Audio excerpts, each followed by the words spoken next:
ഈ പരിപാടി നിങ്ങൾക്കായി സമർപ്പിക്കുന്നത് sincere home world, Edappal road, Changaramkulam 7034201020. Rehan college and hospital, Tirur. Empire college of science, Kuttippuram. Asian golden diamonds, united complex, Maranchery.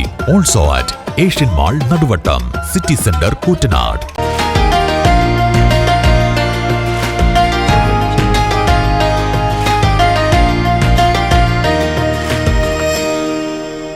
ബിസ്മില്ലാ അൽഹംദുലില്ലാഹ് വസ്സലാത്തു വസ്സലാമു അലാ അഷ്റഫി റസൂലില്ലാഹ് വ ആലിഹി വസ്വഹ്ബിഹി അജ്മഈൻ, അമ്മാ ബഅദ്. പ്രിയരെ, ജീവിതത്തിൽ ഒരിക്കൽ കൂടി ഒരു വിശുദ്ധ റമളാൻ നമുക്ക് സമാഗതമായിരിക്കുന്നു. മുസ്ലിങ്ങളെ സംബന്ധിച്ചിടത്തോളം ജീവിതത്തിൽ ലഭിക്കുന്ന ഏറ്റവും പ്രധാനപ്പെട്ട മുഹൂർത്തവും അവസരവുമാണ് വിശുദ്ധ റമളാൻ.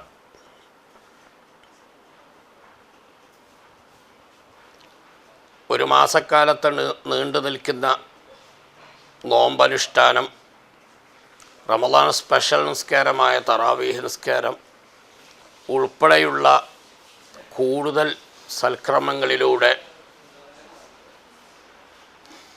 ജീവിത വിശുദ്ധി നേടിയെടുക്കാനും വിശ്വാസം, ഈമാൻ ശക്തിപ്പെടുത്താനുമുള്ള സുവർണ അവസരമാണ് വിശുദ്ധ റമളാൻ. ഇങ്ങനെ ഒരു മാസക്കാലത്തെ നോമ്പ് നിശ്ചയിച്ചതിൻ്റെ ലക്ഷ്യം വിശുദ്ധ ഖുർആൻ സത്യവിശ്വാസികളുടെ ശ്രദ്ധയിൽപ്പെടുത്തുന്നത് കാണാം. യാ അയ്യുഹല്ലദീന ആമനു കുതിബ അലൈക്കുമുസ്സിയാം കമാ കുതിബ അലല്ലദീന മിൻ ഖബ്ലിക്കും ലഅല്ലക്കും തത്തഖൂൻ. ലഅല്ലക്കും തത്തഖൂൻ, നാം മുത്തഖീങ്ങളായി മാറാൻ വേണ്ടി തഖ്വ വർദ്ധിപ്പിക്കാനും തഖ്വ ശക്തിപ്പെടുത്താനും വേണ്ടിയാണ് ഒരു മാസക്കാലത്തെ നോമ്പ് റമളാൻ വൃത്തം നിശ്ചയിച്ചു തന്നതെന്ന് വിശുദ്ധ ഖുർആൻ അറിയിക്കുന്നു. വിശുദ്ധ ഖുർആനിൻ്റെയും ഹദീസുകളുടെയും പ്രയോഗത്തിൽ ഒട്ടേറെ അർത്ഥതലങ്ങളുള്ള പ്രയോഗമാണ് തഖ്വ എന്നത്. അതിലേറ്റവും പ്രധാനപ്പെട്ട ഭാഗം ഈമാൻ സംരക്ഷിക്കുക, വിശ്വാസം ശക്തിപ്പെടുത്തുക എന്നതാണ്. മുസ്ലിങ്ങളെ സംബന്ധിച്ചിടത്തോളം വിശുദ്ധ ദീനുൽ ഇസ്ലാം മതം വിശ്വസിക്കുകയും സ്വീകരിക്കുകയും ചെയ്തിട്ടുള്ളവരെ സംബന്ധിച്ചിടത്തോളം അവരുടെ വിശ്വാസത്തിൻ്റെ ഏറ്റവും മർമ്മമായ ഭാഗം ലാ ഇലാഹ ഇല്ലല്ലാഹു മുഹമ്മദുർ റസൂലുള്ളാഹ് എന്നതാണ്. അഥവാ ഇലാഹ് അള്ളാഹു മാത്രമാണെന്നും മുഹമ്മദ് നബി സല്ലല്ലാഹു അലൈഹി വസല്ലമ തങ്ങൾ ആ അള്ളാഹുവിൻ്റെ ഇലാഹിൻ്റെ റസൂൽ ആണെന്നുമുള്ള വിശ്വാസം. ലാ ഇലാഹ ഇല്ലല്ലാഹ് മുഹമ്മദുർ റസൂലുള്ളാഹ് എന്ന സത്യപ്രസ്താവന, സത്യവാചകം നെഞ്ചേറ്റിയവരാണ് മുസ്ലിങ്ങൾ. ആ നിലക്ക് മുസ്ലിമിനെ സംബന്ധിച്ചിടത്തോളം ഒരു കാര്യത്തിൻ്റെ ശരി തെറ്റുകൾ, നന്മ തിന്മകളുടെ വിവേചനത്തിൻ്റെയും വേർതിരിവിൻ്റെയും മാനദണ്ഡം അള്ളാഹുവിൻ്റെ നിശ്ചയവും റസൂൽ സല്ലല്ലാഹു അലൈഹി വസല്ലമ തങ്ങളുടെ നിർദ്ദേശങ്ങളും അധ്യാപനങ്ങളുമാണ്. അതുകൊണ്ട് മുസ്ലിം സഹോദരങ്ങളോട് പ്രത്യേകമായി ഈ വിശുദ്ധ റമളാൻ സമയത്ത് ഓർമ്മപ്പെടുത്താനുള്ളത്, ഒരു മാസക്കാലത്തെ നോമ്പനുഷ്ഠാനത്തിലൂടെ, വിശുദ്ധ തറാവീഹ് നിസ്കാരത്തിലൂടെ ലാ ഇലാഹ ഇല്ലല്ലാഹ് മുഹമ്മദുർ റസൂലുള്ളാഹ് എന്ന വിശ്വാസം ശക്തിപ്പെടുത്താൻ നാം ശ്രമിക്കണം. നമുക്കറിയാം, നമ്മുടെ നാടിൻ്റെ സാഹചര്യങ്ങൾ, ശാസ്ത്രം ഏറെ പുരോഗമിച്ചിരിക്കുന്നു. ഭൗതിക സൗകര്യങ്ങൾ മുൻകാലത്തേക്കാൾ ഏറെ കൂടുതലാണ്. പക്ഷേ മുൻകാലങ്ങളിലുണ്ടായിരുന്ന സമാധാനവും സ്വസ്ഥതയും കുറഞ്ഞു വരുന്നു എന്നല്ലാതെ ശാസ്ത്ര പുരോഗതി കൊണ്ടോ ഭൗതിക സൗകര്യങ്ങൾ വർദ്ധിച്ചത് കൊണ്ടോ സമാധാനവും സ്വസ്ഥതയും വർദ്ധിക്കുന്നതായി കാണുന്നില്ല. വിശുദ്ധ ഇസ്ലാം മതവിശ്വാസികളോട് പ്രത്യേകിച്ച് പറയുന്നത് സമാധാനത്തിനും സ്വസ്ഥതക്കുമൊക്കെ ഏറെ പ്രാധാന്യം ധാർമ്മികതയാണ്, ധാർമ്മിക വിശ്വാസമാണ്, ധാർമ്മിക മൂല്യങ്ങളാണ്. ഇസ്ലാം ഒന്നും കൂടി പറയുന്നുണ്ട്, ഭൗതിക ലോകത്തിനപ്പുറം, മരണത്തിനപ്പുറം മറ്റൊരു ജീവിതമുണ്ട്. മനുഷ്യൻ്റെ കർമ്മങ്ങളുടെ ഫലങ്ങൾ പൂർണ്ണമായി നൽകപ്പെടുന്നത്, അനുഭവിക്കുന്നത് മരണത്തിനപ്പുറമുള്ള ജീവിതത്തിലാണ്. ഇവിടെ ചിലർ ധാർമ്മിക മൂല്യങ്ങൾ സ്വീകരിച്ചു കൊണ്ട് ജീവിക്കുന്നു, മറ്റു ചിലർ ധാർമ്മികതകൾ പൂർണ്ണമായി മാറ്റിവെച്ചുകൊണ്ട് ആക്രമിച്ചുകൊണ്ടും അനീതി കാണിച്ചുകൊണ്ടും മറ്റുള്ളവരെ കൊന്നും തിന്നും ജീവിക്കുന്നു. ഇതിനൊക്കെ ഒരു കർമ്മഫലം ആവശ്യമാണ് എന്ന മനുഷ്യബുദ്ധി നമ്മോട് പറയുമ്പോൾ അതിനുള്ള ഉത്തരമാണ് സത്യത്തിൽ വിശുദ്ധ ഇസ്ലാം.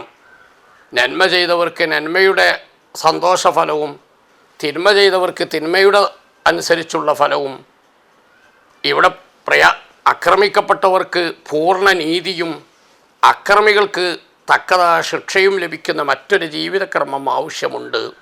മരണത്തിനപ്പുറമാണ് ശാശ്വത സുഖദുഃഖങ്ങളുടെ കർമ്മഫലങ്ങളുടെ ജീവിതമെന്ന് ഇസ്ലാം പറയുന്നു. മുസ്ലിങ്ങളെ സംബന്ധിച്ചിടത്തോളം ആ വിശ്വാസം ശക്തിപ്പെടുത്തി ജീവിത വിശുദ്ധി നേടാനുള്ള ഏറ്റവും പ്രധാനപ്പെട്ട അവസരമാണ് വിശുദ്ധ റമദാൻ.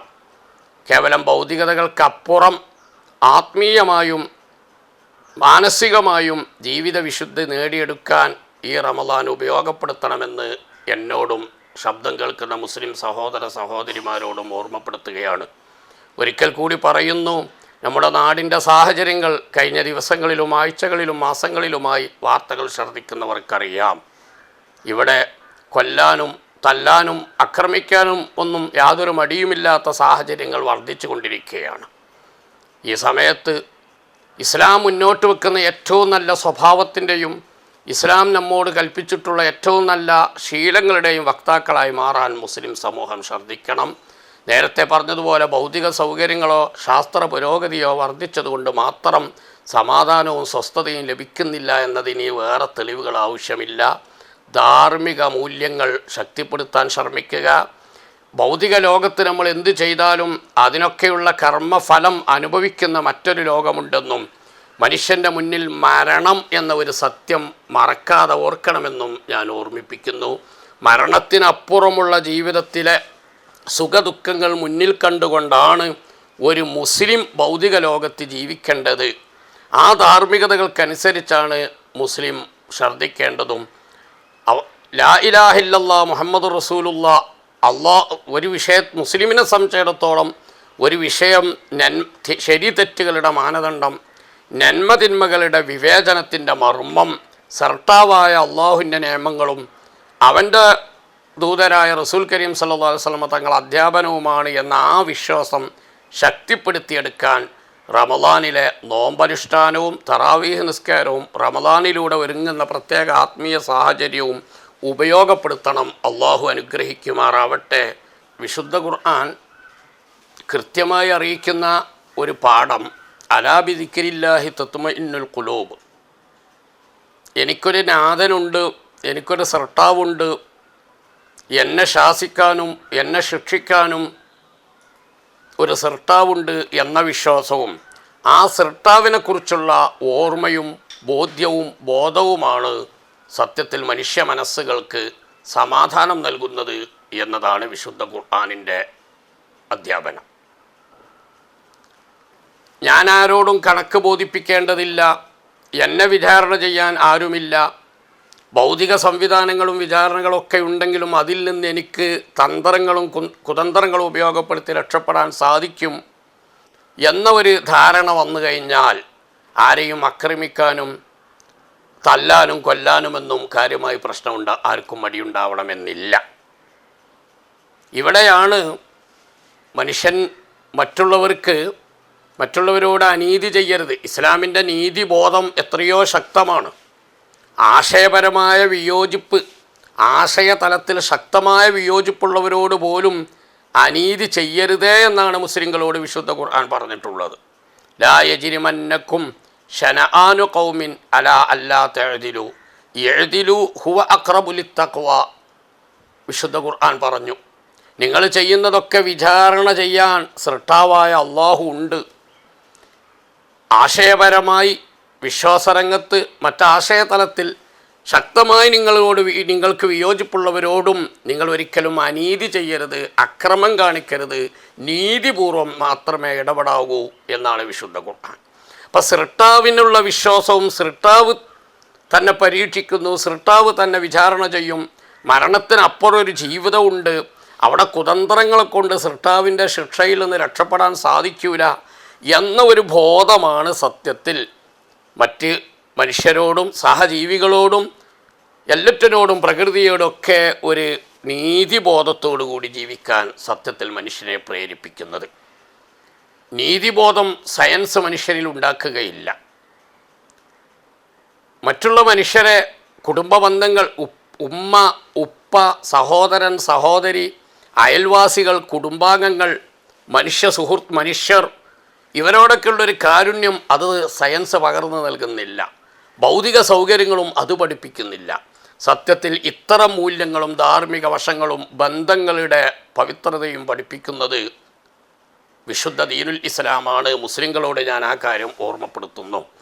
സമീപകാല സംഭവങ്ങൾ നമുക്ക് ആലോചിക്കാൻ പോലും കഴിയുന്നതിലപ്പുറത്തേക്ക് കാര്യങ്ങൾ നീങ്ങിപ്പോയി. ഒരു സഹോദരൻ തൻ്റെ കുടുംബത്തിലോ 5-6 ആളുകളെ ഒന്നിച്ച് വധിച്ചു കളയുന്നൊരു സാഹചര്യം. ഒരു മനുഷ്യൻ മറ്റൊരാളെ കൊന്നു കഴിയുമ്പോൾ ആ ചോര കാണുമ്പോഴെങ്കിലും സ്വാഭാവികമായും ഒന്ന് മനസ്സ് മാറിക്കിട്ടാറുണ്ട്. അവിടെ നിന്നും പോയി ഒരുപക്ഷെ പിന്നിലെ കാരണങ്ങൾ എന്താണെന്നുള്ളത് അത് ഇപ്പോഴും വാർത്തകൾ ചുരുളഴിഞ്ഞിട്ടില്ല. അതെന്തോ ആവട്ടെ, മയക്കുമരുന്നാവാം, ലഹരി വസ്തുക്കളാവാം. ഇവിടെയും ഇസ്ലാം ലഹരി ഉപയോഗം വളരെ ശക്തമായി മുസ്ലിങ്ങളോട് നിരോധിച്ചിട്ടുണ്ട്. മുസ്ലിമിനെ സംബന്ധിച്ചിടത്തോളം ലഹരി ഉപയോഗം എന്നത് കേവലം ഭൗതിക ലോകത്ത് കൊണ്ട് മാത്രം ഒടുങ്ങുന്ന അവസാനിക്കുന്ന ഒരു പാപമല്ല, മരണത്തിനപ്പുറം കടുത്ത ശിക്ഷയ്ക്ക് കാരണമാകുന്നതാണ്. അതുകൊണ്ട് ലഹരി ഉപയോഗത്തിൽ നിന്ന് വിട്ടുനിൽക്കണമെന്ന് വിശുദ്ധ ഖുർആൻ അള്ളാഹുവിൻ്റെ പ്രവാചകർ മുഹമ്മദ് റസൂലുള്ളാഹി സ്വല്ലല്ലാഹു അലൈഹി വസല്ലം വളരെ ശക്തമായി പഠിപ്പിക്കുന്നുണ്ട്.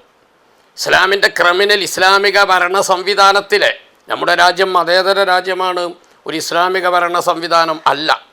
അതേസമയം ഒരു രാഷ്ട്രത്തിൽ ഇസ്ലാമിക ഭരണ സംവിധാനം ഉണ്ടായിരുന്ന അല്ലെങ്കിൽ ഉണ്ടാകുന്ന സാഹചര്യത്തിൽ ഇസ്ലാമിൻ്റെ അതിൻ്റെ കൃത്യനിയമങ്ങളിൽ ലഹരി ഉപയോഗത്തിനും മറ്റു പല തിന്മകൾക്കും പാപങ്ങൾക്കുമുള്ള ശിക്ഷ വളരെ കടുത്തതാണ്. ചിലരൊക്കെ ചിലപ്പോൾ ചിന്തിക്കാറുണ്ട്, ഈ ശിക്ഷ ഇത്ര ക്രൂരമായി പോയില്ലേ എന്ന്. സത്യത്തിൽ വിശുദ്ധ ഖുർആനിൻ്റെ തന്നെ സമീപനം വലക്കും ഫിൽ ഖിസാസി ഹയാത്ത്, ചില കുറ്റകൃത്യങ്ങൾക്ക് കടുത്ത ശിക്ഷ നൽകുമ്പോഴാണ് മനുഷ്യ ജീവിതം സ്വസ്ഥമായി ജീവിക്കാൻ സാധിക്കൂ എന്നാണ് വിശുദ്ധ ഖുർആൻ മുന്നോട്ട് വെക്കുന്നത്. ഒരുപക്ഷെ കുറ്റകൃത്യങ്ങൾ വർദ്ധിക്കാനുള്ള പ്രധാനപ്പെട്ട ഒരു കാരണം ലഹരിയുടെ ഉപയോഗം, ലഹരിയുടെ വിപണിയും തടയാൻ നിയമങ്ങളെ കൊണ്ട് സാധിക്കുന്നില്ല, അല്ലെങ്കിൽ അവിടെയൊന്നും കൃത്യമായ ശിക്ഷ നടപ്പിലാക്കപ്പെടുന്നില്ല എന്നത് ഇതിൻ്റെ ഏറ്റവും മർമ്മമായൊരു ഭാഗമാണ്. പക്ഷെ അവിടെയും ഇസ്ലാം കാണുന്നത് കേവലം ഭൗതിക ഭരണ സംവിധാനങ്ങളെ, ശിക്ഷകൾ കൊണ്ട് ആളുകളെ തിന്മയിൽ നിന്ന് പൂർണ്ണമായി മാറ്റിയെടുക്കാൻ സാധിക്കൂല. അതുകൊണ്ട് മാനസികമായ നിലവാരവും മരണത്തിനപ്പുറമുള്ള ഒരു ജീവിതത്തിലുള്ള വിശ്വാസവും ധാർമ്മിക പാഠങ്ങളുമാണ് തിന്മകളിൽ നിന്ന്, ലഹരിയിൽ നിന്ന്, മദ്യത്തിൽ നിന്ന് ആളുകൾ വിട്ടുനിൽക്കാനുള്ള ഏറ്റവും പ്രധാനപ്പെട്ട കാരണം, മാർഗം എന്ന് തന്നെയാണ് ഇസ്ലാം പഠിപ്പിക്കുന്നത്. ഞാൻ ഓർമ്മപ്പെടുത്തുന്നത്, മുസ്ലിങ്ങളെ സംബന്ധിച്ചിടത്തോളം വിശുദ്ധ റമദാൻ ഏറ്റവും നല്ലൊരു മുഹൂർത്തമാണ്. മുൻകാലത്ത് പാപങ്ങളിലും അബദ്ധങ്ങളിലുമൊക്കെ സംഭവിച്ചവരുണ്ടെങ്കിൽ അവരും അല്ലാത്തവരും മുസ്ലിം സമുദായം ഈ വിശുദ്ധ റമദാനിലൂടെ പൂർണ്ണമായി ലഹരിയിൽ നിന്ന് വിട്ടുനിൽക്കാനുള്ള ഒരു പ്രതിജ്ഞ ഏറ്റെടുക്കണം. മദ്യത്തിൽ നിന്നും, മയക്കുമരുന്നിൽ നിന്നും, ലഹരിയിൽ നിന്നും. അത് നമ്മെ തന്നെ നശിപ്പിക്കുന്നു, കുടുംബം നശിപ്പിക്കുന്നു, അത് ഒരുപാട് അനർത്ഥങ്ങൾക്കും അബദ്ധങ്ങൾക്കും കാരണമാകുന്നു. ഇതൊക്കെ ഞാൻ റമദാനുമായി ചേർത്തി പറയുന്നത് നമ്മുടെ നാട്ടിലെ സാഹചര്യവും വിശുദ്ധ ഖുർആൻ നോമ്പിൻ്റെ ലക്ഷ്യമായി പറഞ്ഞ ലഅല്ലക്കും തത്തഖൂൻ, നിങ്ങൾ മുത്തഖീങ്ങളായി മാറണം, തഖ്വ ശക്തിപ്പെടുത്തണം, തഖ്വ ആർജിക്കണം. ഇതാണ് നോമ്പിൻ്റെ ലക്ഷ്യം. പറഞ്ഞല്ലോ, തഖ്വയുടെ ഒന്നാമത്തെ സ്റ്റെപ്പ് മരണത്തിനപ്പുറം ഒരു ജീവിതമുണ്ടെന്നുള്ള വിശ്വാസവും, ലോകത്തിനൊരു സിർട്ടാവുണ്ട്, അള്ളാഹു മാത്രമാണ് ഇലാഹ്, മുഹമ്മദ് സല്ലല്ലാഹു അലൈഹി വസല്ലം തങ്ങൾ അള്ളാഹുവിൻ്റെ റസൂലാണ്, എൻ്റെ ജീവിതത്തിൽ നന്മയും തിന്മയും എന്ന വേർതിരിവിൻ്റെ അവലംബവും ആധാരവും ശരിതെറ്റുകളുടെ മർമ്മവും എൻ്റെ വിശ്വാസവും അള്ളാഹുവിൻ്റെ തീരുമാനങ്ങളുമാണ് എന്ന ആ വിശ്വാസം ശക്തിപ്പെടുത്തുകയും, എന്ത് കുറ്റകൃത്യങ്ങൾ ചെയ്താലും ഒരുപക്ഷെ ഭൗതിക ലോകത്ത് ശിക്ഷിക്കപ്പെട്ടില്ലെങ്കിൽ പോലും ഒരിക്കലും കുതന്ത്രങ്ങളിലൂടെ ഒഴിഞ്ഞു മാറാൻ സാധിക്കാത്ത വിധത്തിലുള്ള ശിക്ഷ നൽകപ്പെടുന്ന ഒരു ലോകം മരണത്തിനപ്പുറമുണ്ടെന്നും, നാം ചെയ്യുന്ന നന്മകളുടെ പൂർണ്ണ പ്രതിഫലം ലഭിക്കുന്നത് ഭൗതിക ലോകത്തല്ല, ഒരു നന്മ ചെയ്യുന്നവർക്ക് പൂർണ്ണ സന്തോഷവും പ്രതിഫലവും ലഭിക്കാനുള്ള സൗകര്യം ഭൗതിക ലോകത്തില്ല. കുറ്റവാളികൾ രക്ഷപ്പെടാൻ അവസരം ധാരാളം ഭൗതിക ലോകത്തുണ്ട്. നിരപരാധികൾ ശിക്ഷിക്കപ്പെടാനും സാധ്യതകൾ ഏറെയാണ്. എന്നാൽ നിരപരാധി ഒരിക്കലും ശിക്ഷിക്കപ്പെടാത്ത, കുറ്റവാളികൾക്ക് തന്ത്രങ്ങളെ കൊണ്ടും സൂത്രങ്ങളെ കൊണ്ടും രക്ഷപ്പെടാൻ കഴിയാത്ത ഒരു ലോകം, ഒരു വിചാരണ, ഒരു സംവിധാനം മരണത്തിനപ്പുറമുണ്ട് എന്ന വിശ്വാസമാണ് മുസ്ലിമിൻ്റെ ധാർമ്മികതയുടെ ഏറ്റവും വലിയ മർമ്മം. കേവലം ഭൗതിക ശിക്ഷകൾ കൊണ്ട് മാത്രം കുറ്റകൃത്യങ്ങൾ തടയാൻ കഴിയില്ല എന്നും, ഭൗതിക സൗകര്യങ്ങൾ കൂടുന്നത് കൊണ്ട് സമാധാനം ഉണ്ടാക്കാൻ സാധിക്കില്ല എന്നും വളരെ പ്രാധാന്യത്തോടു കൂടി പറയുന്ന മതമാണ് വിശുദ്ധ ദീനുൽ ഇസ്ലാം. അതുകൊണ്ട് മുസ്ലിങ്ങൾ വിശുദ്ധ റമദാൻ നല്ല ഒരവസരമായി ഉപയോഗപ്പെടുത്തി അവനവൻ്റെ കുടുംബത്തിൻ്റെ, സമുദായത്തിൻ്റെ, സമൂഹത്തിൻ്റെ സ്വസ്ഥതയും സമാധാനവും മനസ്സിൽ കണ്ടുകൊണ്ട് ഇസ്ലാം നമ്മെ പഠിപ്പിച്ചിട്ടുള്ള നീതിബോധം ശക്തിപ്പെടുത്തിയെടുക്കാനും അതിലൂടെ നമ്മുടെ വിശ്വാസം ശക്തിപ്പെടുത്താനും ശ്രമിക്കണമെന്ന് വിശുദ്ധ റമദാൻ സന്ദേശം എന്ന നിലക്ക് വസിയത്ത് ചെയ്യുന്നു. അള്ളാഹു തൗഫീക്ക് നൽകുമാറാവട്ടെ.